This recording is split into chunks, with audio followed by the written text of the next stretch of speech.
Friends, welcome back to Tamil சமையல். இன்னைக்கு நம்ம ரொம்ப டிஃபரெண்டா சூப்பர் டேஸ்டியா இருக்கக்கூடிய ஒரு ரெசிபி தான் பார்க்க போறோம். இடியாப்பம் இருந்தா இப்படியும் ஒரு பிரியாணி பண்ணலாமான்னு என்னைக்காவது நினைச்சிருக்கீங்களா? வாங்க அது எப்படின்னு பார்க்கலாம்.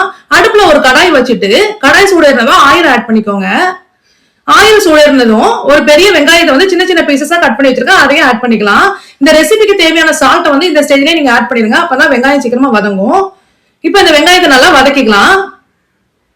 இந்த வெங்காயம் வதங்கிருச்சு. இப்போ வந்து ஒரு ஸ்பூன் இஞ்சி பூண்டு பேஸ்ட் வந்து இதுல நம்ம ஆட் பண்ணிக்கலாம். இந்த இஞ்சி பூண்டு பேஸ்டோட பச்சை வாசனை போற வரைக்கும் இது நல்லா வந்து நம்ம வதக்கி விட்டுக்கணும்.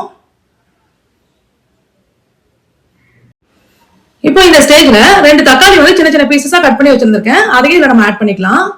இந்த தக்காளி வந்து நல்லா மசியாற வரைக்கும் நல்லா வந்து வதக்கிக்கோங்க.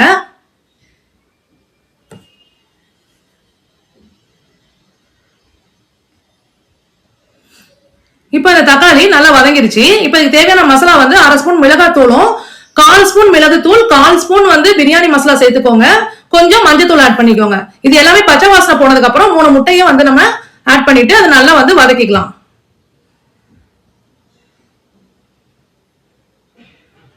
ஸ்டவ் லோ ஃப்ளேம்லயே வச்சுட்டு இதை செய்யுங்க, இல்லைன்னா வந்து அடி பிடிச்சிடும் முட்டை வந்து.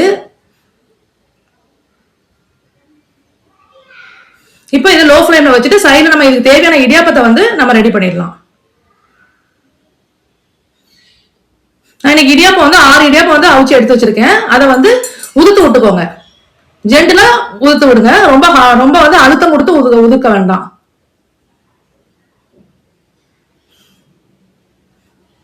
இப்போ இந்த மசாலால இந்த இடியாப்பம் உதுத்து வச்ச இடியாப்பத்தை வந்து எல்லாத்தையுமே நம்ம ஆட் பண்ணிடலாம்.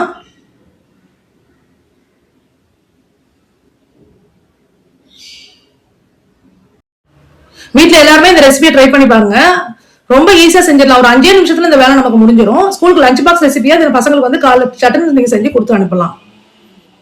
இதை வந்து ஜென்டலாவே மிக்ஸ் கொடுங்க, ரொம்ப அழுத்தமா வந்து மிக்ஸ் பண்ண வேண்டாம்.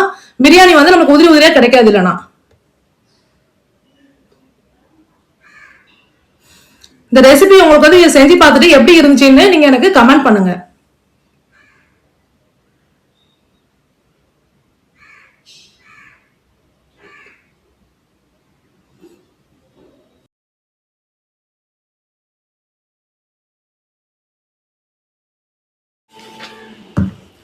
கடைசியா மல்லி இலையும் புதினா இலையும் தூவி விட்டுட்டு கொஞ்சம் மிக்ஸ் கொடுத்துருங்க. இன்னைக்கு நான் அது இல்லாதனால அதை வந்து போடல. பாருங்க, அவ்வளவுதான் ஃப்ரெண்ட்ஸ், நம்ம சூப்பர் டேஸ்டியா இருக்கக்கூடிய நம்ம முட்டை இடியாப்ப பிரியாணி எப்படி ரெடியாகி வந்திருக்குன்னு. இந்த ரெசிபி உங்களுக்கு பிடிச்சிருந்தா லைக் பண்ணுங்க, உங்க ஃப்ரெண்ட்ஸ் அண்ட் ஃபேமிலிக்கு இந்த ரெசிபியை ஷேர் பண்ணுங்க. இன்னும் என்னோட சேனல் நீங்க சப்ஸ்கிரைப் பண்ணாம இருந்துச்சுன்னா கீழே இருக்கிற சப்ஸ்கிரைப் பட்டனை வந்து கிளிக் பண்ணி சப்ஸ்கிரைப் பண்ணிட்டு கூடவே தெரியுற பெல் ஐக்கானையும் கிளிக் பண்ணி விட்டுருங்க. நெக்ஸ்ட் ஒரு சூப்பரான ரெசிபியோட நான் வந்து உங்களை வந்து மீட் பண்றேன். Until then, thank you for watching. Bye.